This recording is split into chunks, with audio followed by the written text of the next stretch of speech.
Well, 3 years ago, Ron Leach was serving our country in Afghanistan, trying to fight there for and defend and create a functional democracy, while back home, he says this country was not proving to be one. He's here with us right now in his race against Brett Guthrie in the 2nd Congressional District. Is that an accurate depiction of what you went through when some of the funding and the sequestration was going on? You didn't have the kind of support from home? Oh, absolutely, sir.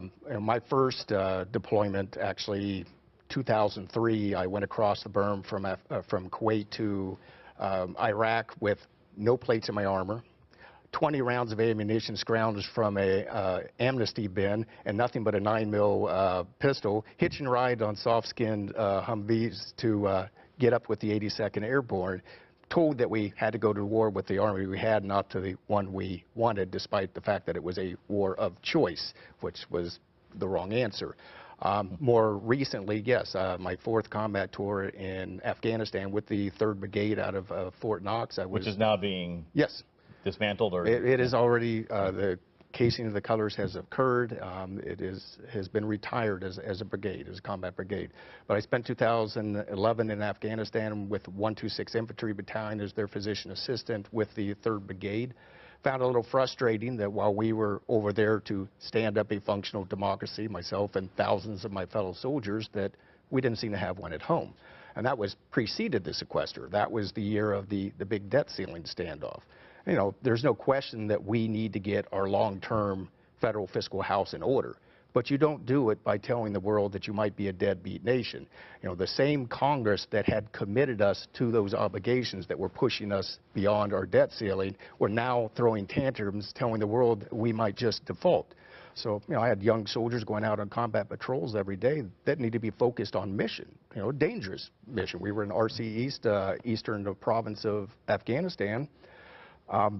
Instead of focusing on mission, they were distracted by the possibility that they or their families were not going to get paid, the thought that maybe all the contractors that we rely on so heavily in our deployed environment now were going to pull up stakes and abandon us because of tantrums going on at Washington. There's no way to govern. What would you do differently than Brett Guthrie did in that situation? He was serving in Congress at the time. Yes.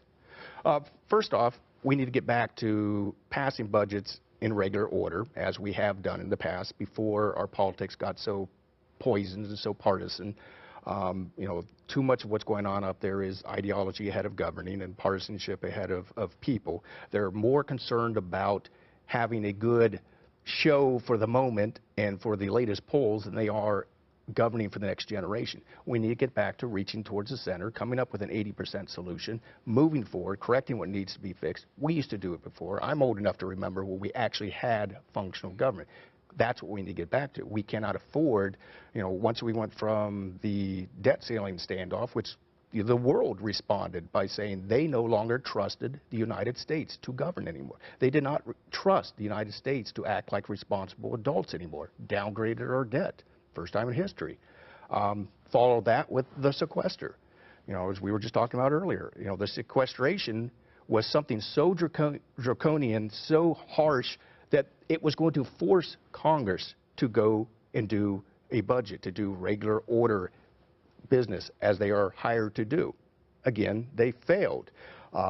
The repercussions we see in our military, our inability to refit, to ready, and to train because of the sequestration. Let me ask you about Fort Knox. I asked Congressman Guthrie about that. He was somewhat confident that in the long run, cooler heads or reason would prevail and people would understand the need for a modern army and one that would be supported at Fort Knox. Mm-hmm. What is your confidence level of what would happen at Fort Knox in the next couple of years? What would you do to try to protect jobs down there?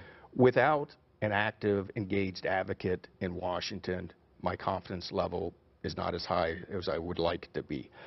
In the segment with Congressman Guthrie, we heard hope, we heard, you know, confidence, but we did not hear a plan. And this has been typical. When it was announced that the 3rd Brigade Combat Team was going to be deactivated about mid-year last year, the response from Congressman Guthrie was, I'm disappointed, I hope other units will come. Well, hope is not a plan of action. You have to actually have a plan to make Fort Knox in the best position come the next BRAC. Now, the plan of action would be ensuring that we have a new hospital there. Ireland Army Hospital was built in 1956, is the oldest in our Army's inventory, is now slated to become an outpatient clinic only. Only surgical services will be same-day services. We're losing most of the specialty care. Without a full functioning hospital, we are not appealing as a future home to a combat brigade. Godman Army Airfield currently has a rotary wing helicopter mission, STOL, short takeoff landing, small aircraft. For us to be attractive in the future as a home for a combat brigade that needs to be able to go wheels up in 72 hours and deploy anywhere in the world, as you see all the fires in the world, you have to have heavy lift capabilities, the ability to bring in C-17s, C-5s. And that would develop in Fort Knox, make it more palatable and more attractive for future development. We have about 30 seconds left here. This is a short amount of time for the biggest question. As far as ISIS right now, are you confident in President Obama's leadership here and the strategy that the President and Congress come together with perhaps in the coming week is going to be the right one? The actions we've taken in Iraq have turned the tide in cooperation with standing up an actual functional government there in Iraq that the folks can get behind. We have to further strike in their safe havens in Syria. What we failed to do was allow a vacuum of power to develop in Syria that allowed ISIS to develop to the point it's at. What we're going to do is have you expound upon that answer and watch next week on WHAS 11 News. We're going to have you on more with that. We're going to have more of this debate between you and Congressman Guthrie on the big issues. I appreciate it. Thank you very much, sir. Ron Leach, Democrat for U.S. Congress. Thanks for watching The Powers That Be. Have a great weekend. It's at the end.